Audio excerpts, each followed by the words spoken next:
Hey, good morning, everybody. Welcome to Second Cup of Coffee. Pastor Tom here with you. I'm grateful that you would join us. We're starting a new series called Famine.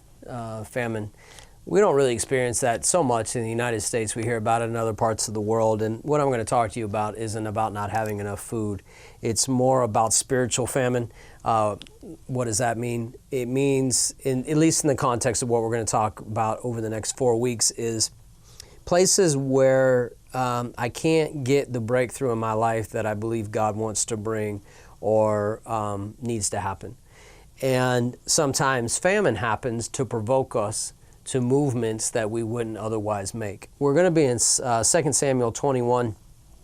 I'm not going to read all of it because honestly, a lot of it, I would have to do a deeper theological dive with you to explain everything, at least how I see it, and divide that word of truth out. I don't have time to do all of that in this kind of setting. So I'm just going to take out, not pull out parts that work for me, but pull out some of the highlights and use this as a springboard, if that's okay. Because what we're going to talk about really is deliverance that needs to come, or things that we need to walk through to break the back of famine.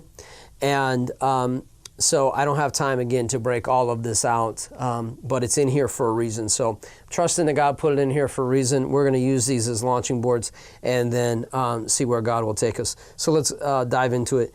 David, in chapter 21, verse 1, there was a famine in the days of David for 3 years.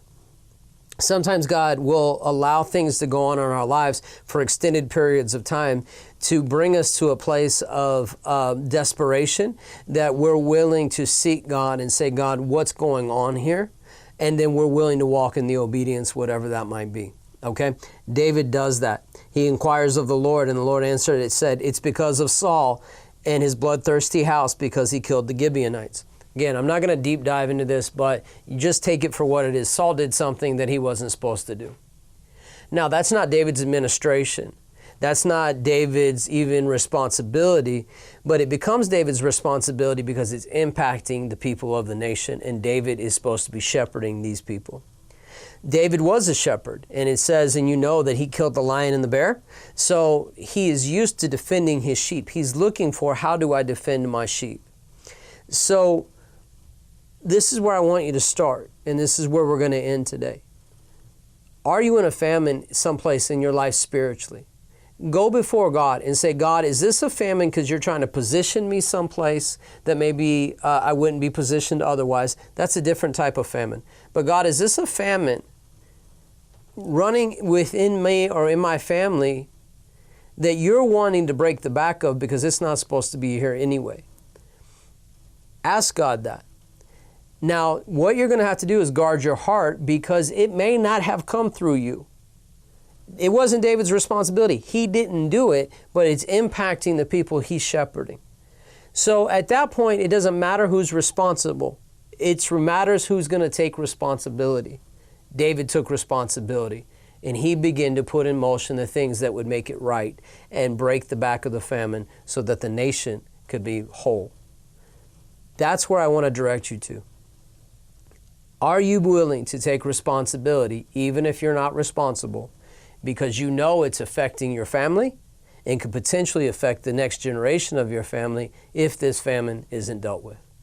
Pray about it. Seek it out before God. God, is this famine I'm walking through something that you're using to position me someplace else, which is fine. That's something completely different. But is this a famine that is impacting the promise that you've given me, impacting my family? And if so, God, I want to take responsibility and be responsible, work with you to break the back of this thing so nobody else has to walk in it. Pray through that. See what God says. Join us next week. We'll take another step, and we'll take more steps as we go through this month.